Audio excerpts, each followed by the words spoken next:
ಸಂಘಟನೆಗೆ ಜೈ ಕರ್ನಾಟಕ ಸಂಘಟನೆಗೆ ಜಿಂದಾಬಾದ್ ಜಿಂದಾಬಾದ್ ಜೈ ಕರ್ನಾಟಕ ಜಿಂದಾಬಾದ್ ಜಿಂದಾಬಾದ್ ಜಿಂದಾಬಾದ್ ಜೈ ಕರ್ನಾಟಕ ಜಿಂದಾಬಾದ್.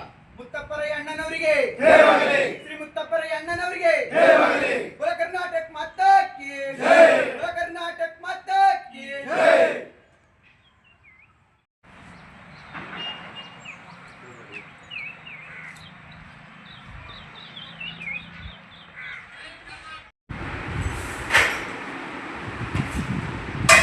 ನೀವು ಯಾವಾಗ ಕ್ವಶನ್ ಮಾಡಲ್ಲ ನೀವು ಯಾವಾಗ ಕ್ವಶನ್ ರೈಸ್ ಮಾಡ್ತೀರಿ ಅವಾಗ ಅವರು ಸ್ಟಾರ್ಟ್ ಮಾಡಕ್ಕೆ ನಿರ್ಣಯ ಮಾಡ್ತಾರೆ. ಅದನ್ನೆಲ್ಲ ಗದಾಕೆ ಏನು ಮೇನೆಲ್ಲ ಹಾಕೋದು ಕೆಲವೊಂದು ಟಿಕೆ ಬೇಸ್ತಾ ಇದ್ದಾರೆ. ಅದೆಲ್ಲ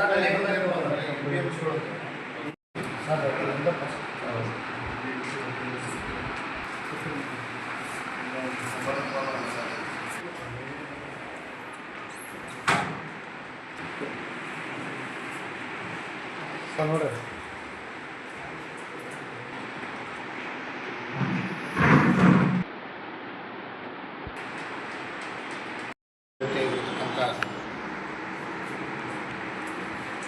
ಸಂಗಮೇಶ್ವರ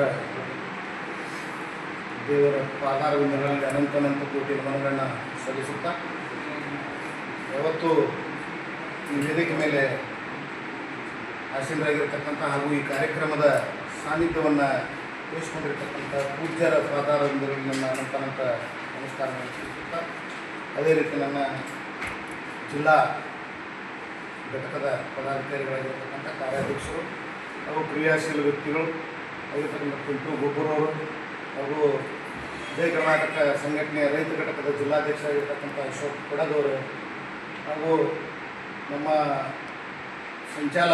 ಜಿಲ್ಲಾ ಸಂಚಾಲಕರಾಗಿರ್ತಕ್ಕಂಥ ರಾಜು ಉಪ್ಪಾರ್ ಅವರೇ, ಅದೇ ರೀತಿ ಪಕ್ಕದ ಇಂಡಿ ತಾಲೂಕಿನ ಅಧ್ಯಕ್ಷರಾಗಿರ್ತಕ್ಕಂಥ ಸುನೀಲ್ ಕೋಳಿಯವರೇ ಹಾಗೂ ನಮ್ಮ ವಿದ್ಯಾರ್ಥಿ ಘಟಕದ ಅಧ್ಯಕ್ಷರಾಗಿರ್ತಕ್ಕಂಥ ರವಿ ಜಾಧವ್ ಅವರು ಹಾಗೂ ಮುಖ್ಯವಾಗಿ ಚಡಚನ ತಾಲೂಕಿನ ಹಿರಿಯರು ಸುಮಾರು ಸಲ ನಮ್ಮನ್ನು ನಮ್ಮ ಶಾಲೆಗೆ ಕರೆಸ್ಕೊಂಡು ಸನ್ಮಾನ ಮಾಡಿದ್ದಲ್ಲದೆ ಅವರ ಒಂದು ಕಾರ್ಯವೈಖರಿ ಸ್ಕೂಲನ್ನು ನಿರ್ಮಾಣ ಮಾಡಿ ಯಾವ ರೀತಿಯಾಗಿ ಸುಂದರ ಸಜ್ಜಿಕೆಯನ್ನು ನಿರ್ಮಾಣ ಮಾಡಿದ್ದಾರೆ ಅನ್ನೋದಕ್ಕೆ 2 ಸಲ ನಾನು ಕರೆಸಿ ಅವರು ನನ್ನನ್ನು ಸ್ವಾಗತಿಸಿದ್ದಾರೆ. ಅವರಿಗೂ ಕೂಡ ಈ ಸಂದರ್ಭದಲ್ಲಿ ಅನಿಸುತ್ತಾ ಅದೇ ರೀತಿ ಹಾಗೂ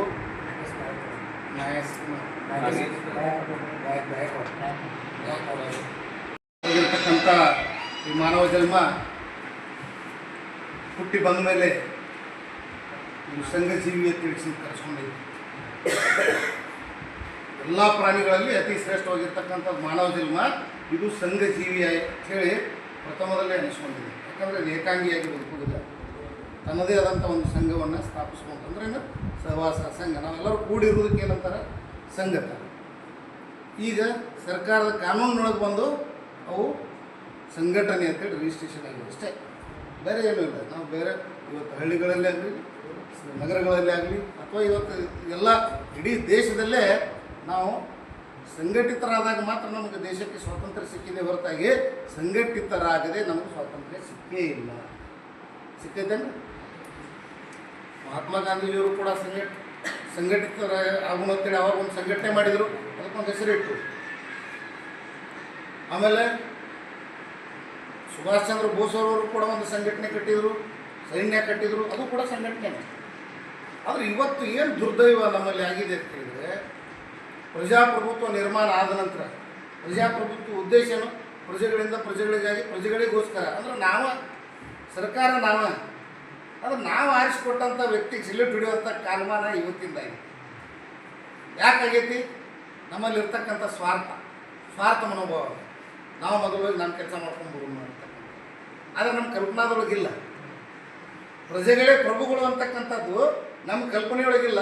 ಸಂಘಟನೆ ಏನು ಕಲಿಸ್ತೈತಪ್ಪ ಅಂತ ಕೇಳಿದರೆ, ನಮ್ಮದೇ ಆದಂಥ ಅಧಿಕಾರ ನಾವು ಬಳಸ್ಕೋಬೇಕೇ ಹೊರತಾಗಿ, ನಾವು ಚಲಾಯಿಸಬೇಕೇ ಹೊರತಾಗಿ ಇನ್ನೊಬ್ಬರು ಅಡಿ ಹಾಳಾಗಿ ಇರಬಾರ್ದು ಅಂತಕ್ಕಂಥದ್ದನ್ನು ಈ ಸಂಘಟನೆ ಕಲಿಸ್ತೈತಿ.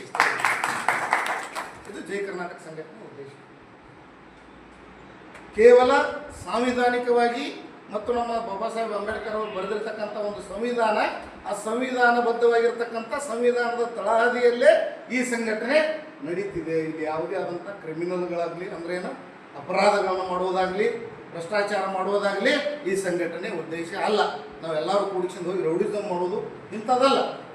ಯಾಕಂದ್ರೆ ಎಲ್ಲರಿಗೂ ಒಂದು ತಲೆಯಾಗ ಏನು ಬಿಡ್ತದಪ್ಪ ಅಂದ್ರೆ ಜಯ ಕರ್ನಾಟಕ ಸಂಘಟನೆ ಅಣ್ಣ ಮುತ್ತಪ್ಪ ರೈ ಅವರು ನಿರ್ಮಾಣ ಮಾಡಿರ್ತಕ್ಕಂಥ ಸಂಘಟನೆ. ಆ ಸಂಘಟನೆದವರ ಹಿಂಗೆ ಮೊದಲು ಅವ್ರ ನೇತೃತ್ವ ವಹಿಸಿದ್ದು ಹಿಂಗೆ, ಆದರೆ ಇದ್ರಾಗ ಹಿಂಗೆ ಇರ್ಬೋದಲ್ಲ ಅಂತ ಎಲ್ಲರ ತಲೆಯಾಗೈತಿ. ಆದರೆ ಮುತ್ತಪ್ಪ ರೈ ಅವ್ರದ್ದು ಒಂದು ಉದ್ದೇಶ ಏನಿತ್ತು ಅಂದರೆ ಅಂಡರ್ ವರ್ಲ್ಡ್ ಆ್ಯಕ್ಟಿವಿಟೀಸ್ ನನ್ನಿಂದ ಸರ್ವನಾಶ ಆಗಬೇಕು ಅಂತಕ್ಕಂಥದ್ದು. ಯಾಕಂದ್ರೆ ಮಹಾಭಾರತದೊಳಗೂ ಶ್ರೀಕೃಷ್ಣನ ಉದ್ದೇಶ ಅದೇ ಇತ್ತು. ಮಹಾಭಾರತ ಯುದ್ಧ ನಡೀತು, ಆದರೆ ಅಲ್ಲಿ ಭ್ರಷ್ಟಾಚಾರ ಕೊನೆ ಆಗಬೇಕು, ಶಿಷ್ಟಾಚಾರ ಉಳಿಬೇಕು ಅಂತಕ್ಕಂಥ ಉದ್ದೇಶ ಮಹಾಭಾರತದ ಹೆಂಗಿತ್ತು, ಇವತ್ತು ಮುತ್ತಪ್ಪ ರೈ ಅವ್ರದ್ದು ಕೂಡ ಅದೇ ಉದ್ದೇಶ ಇತ್ತು. ಯಾಕಂದ್ರೆ ಬೆಂಗಳೂರು ನಗರದಂಥ ಬೃಹತ್ ನಗರದಲ್ಲಿ ಸಾಕಷ್ಟು ಪ್ರಮಾಣದ ಅಂಡರ್ವರ್ಲ್ಡ್ ಡಾನ್ಗಳು ಇದ್ರಲ್ಲೆಲ್ಲ. ಅವ್ರನ್ನೆಲ್ಲರೂ ಮಟ್ಟ ಹಾಕಿ ಕೊನೆಗೆ ಅವರೆಲ್ಲರೂ ಕೂಡಿಸಿ ಮತ್ತೆ ಉಳಿದ ರೌಡಿಗಳೆಲ್ಲ ಕೂಡಿ ನೀವು ಆ ಜಾಗ ವಹಿಸ್ಕೊರಿ ಅಂದ್ರೆ ವಹಿಸ್ಕೊಳ್ಳಿಲ್ಲ. ನಾ ಮಾಡಕ್ಕೆ ಬಂದಿರೋದು ಅದನ್ನಲ್ಲ, ಇದನ್ನು ನಶಿಸ್ಲಕ್ಕೆ ಹೋಗಿ ಬಂದಿನಿ ಅಂತೇಳಿ ಅವ್ರೇನು ಅದನ್ನು ಖಾಲಿ ಮಾಡಿದರು. ಅಲ್ಲಿಂದ ಇಲ್ಲಿವರೆಗೆ ಅಂಥವು ಯಾವೂ ನಡೆದಿಲ್ಲ, ವೈಯಕ್ತಿಕವಾಗಿ ನಡೆದಾವ. ಆದರೆ ಸಾಮೂಹಿಕವಾಗಿರ್ತಕ್ಕಂಥ ಅಂಡರ್ವರ್ಲ್ಡ್ ಆ್ಯಕ್ಟಿವಿಟೀಸ್ ಅಲ್ಲಿಲ್ಲ. ಇವರಿಂದನೇ ಕೊನೆಯಾದದ್ದು.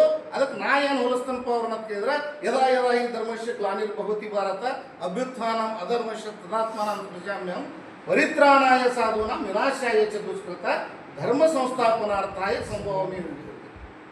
ಧರ್ಮವನ್ನು ಸ್ಥಾಪನೆ ಮಾಡೋದಕ್ಕೋಸ್ಕರ ಭಗವಂತನೇ ಬರ್ಬೇಕಂತಿಲ್ಲ, ಭಗವಂತ ಯಾರ್ದಾರ ರೂಪನಾಗ ಬರ್ತಾನಂತೆ.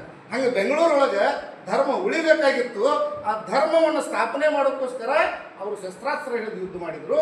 ಅಂಥ ಎಲ್ಲ ದುಷ್ಟ ಶಕ್ತಿಗಳನ್ನು ಮಟ್ಟ ಹಾಕಿ ಅವರೊಂದು ಉತ್ತಮವಾಗಿರ್ತಕ್ಕಂಥ ಸೇನೆಯನ್ನು ಕಟ್ಟಬೇಕು ಅನ್ನೋ ಒಂದು ಉದ್ದೇಶದಿಂದ ಸದುದ್ದೇಶದಿಂದ ಒಳ್ಳೊಳ್ಳೆ ವಿಚಾರಗಳನ್ನು ಇದರಲ್ಲಿ ಒಳಪಡಿಸಿ ಅವರು ಒಂದು ಸಂಘಟನೆಯನ್ನು ನಿರ್ಮಾಣ ಮಾಡಿದರು.